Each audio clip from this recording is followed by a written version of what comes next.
അല്ല, രഹസ്യമായി ചിലരെ കാണേണ്ടി വരും, അല്ലാതെയും കാണേണ്ടി വരും. ചിലപ്പോൾ മുഖ്യമന്ത്രിയെ ഇവിടെ വന്ന് കാണും. ഞാൻ അന്ന് വൈകുന്നേരം എറണാകുളത്തുള്ളതുകൊണ്ട് എറണാകുളത്ത് കാണാമെന്ന് പറഞ്ഞാൽ ഇതൊക്കെ നമ്മൾ കഴിഞ്ഞ പ്രാവശ്യം പറഞ്ഞ അവസ്ഥ.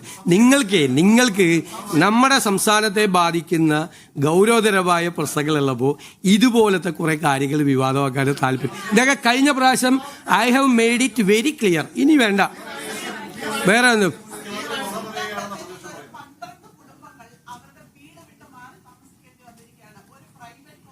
എവിടെയാണ്? ആ,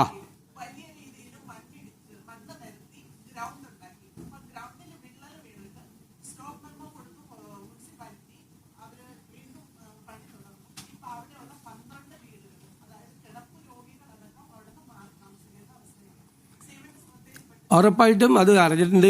അവിടെ നിന്നുള്ള മന്ത്രി അത് റിപ്പോർട്ട് ചെയ്തിട്ടുണ്ട്. വേണ്ട നടപടികൾ സ്വീകരിക്കാൻ പറഞ്ഞിട്ടുണ്ട്. അവർക്ക് താമസിക്കാനുള്ള സൗകര്യം അങ്ങനെ വരുമ്പോൾ അവർക്കൊരു വീട്ടിൽ താമസിക്കാൻ പറ്റാവുന്ന സമയം വരെ അവർക്ക് റെന്റ് കൂടി കൊടുത്ത് വീട് താമസിക്കാനുള്ള അറേഞ്ച്മെന്റ്സ് ചെയ്യാൻ പറഞ്ഞിട്ടുണ്ട്. പ്രത്യേകിച്ച് അത് പരിശോധിക്കുകയും ചെയ്യും, നടപടികൾ സ്വീകരിക്കുകയും ചെയ്യും.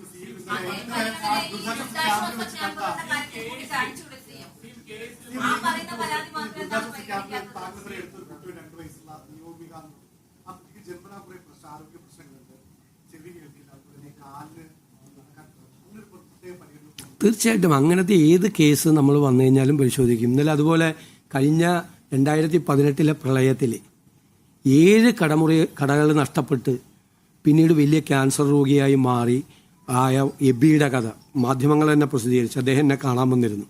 കോടതിയിൽ നിന്ന് പോലും ഡയറക്ഷൻ കൊടുത്താണ് അദ്ദേഹത്തിന് നഷ്ടപരിഹാരം കൊടുക്കാൻ വേണ്ടിയിട്ട്. അപ്പോൾ അദ്ദേഹത്തിൻ്റെ പരാതി കിട്ടിയിരുന്നു. അത്രയും കാര്യങ്ങൾ തീർച്ചയായിട്ടും അത് നമ്മൾ ചെയ്യും. അങ്ങനത്തെ ഏത് വിഷയം വന്നാലും അപ്പോൾ അഡ്രസ്സ് ചെയ്യാനുള്ള ഒരു സംവിധാനം നമുക്കുണ്ട്. പ്രത്യേകമായ ചികിത്സ കൊടുക്കേണ്ട കുട്ടികൾക്ക് കൊടുക്കും. പ്രത്യേകിച്ച് നമ്മൾ ഫിസിക്കലി ഡിസേബിൾഡ് ആയ ആളുകൾക്ക് ഒരു വലിയ പ്രോജക്റ്റ് പ്രഖ്യാപിക്കാൻ വേണ്ടിയിട്ടുള്ള തയ്യാറെടുപ്പുകളാണ്. നോ ബാരിയേഴ്സ് ഉൾപ്പെടെയുള്ള എല്ലാ സ്ഥലങ്ങളിലും സിംഗിൾ കേസ് ഇപ്പോൾ കുട്ടികളുടെ പലയിടത്തും വന്നു. കുട്ടികൾക്ക് അഡ്മിഷൻ, ഇപ്പോൾ കൊച്ചിൻ യൂണിവേഴ്സിറ്റിയിൽ ഒരു കുട്ടിക്ക് അവിടെ MBAക്ക് അഡ്മിഷൻ കിട്ടി. MBAക്ക് അഡ്മിഷൻ അവിടെ കിട്ടുകയെന്ന് വെച്ചാൽ written test, interview, group discussion എല്ലാം കഴിഞ്ഞ് ആണ് കിട്ടുന്നത്. അത്രയും പൊട്ടൻഷ്യൽ ആയിട്ടുള്ളൊരു കുട്ടിയാണ്. ഫിസിക്കലി ഡിസേബിൾഡ് ആണെന്നല്ല, 70% ഡിസേബിൾഡാണ്. പക്ഷെ ക്ലാസ് മുകളിലാണ്, കയറാൻ പറ്റില്ല. അപ്പോൾ ഞങ്ങൾ ക്ലാസ് താഴേക്ക് ആക്കിച്ച് യൂണിവേഴ്സിറ്റിയിൽ നിന്ന്. പിന്നെ അവിടെ ഒരു ലിഫ്റ്റ് വയ്ക്കാൻ വേണ്ടിയിട്ട് BPCL കൊണ്ടിട്ട് നമ്മളൊരു CSRൽ പ്രോജക്റ്റും കൊടുത്തു.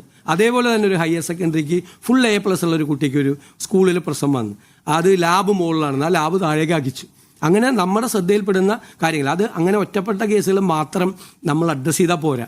കോമൺ ആയിട്ട് കുറേ കാര്യങ്ങൾ ഇതുപോലത്തെ ശ്രദ്ധയിൽ നമ്മളിപ്പോൾ ഈ വൈകുന്നേരമൊക്കെ വരാൻ പോകുന്ന ആളുകൾ കാണുമ്പോൾ ചിലത് നമ്മൾ വിചാരിക്കും ഇൻഡിവിജ്വൽ കേസാണെന്ന്.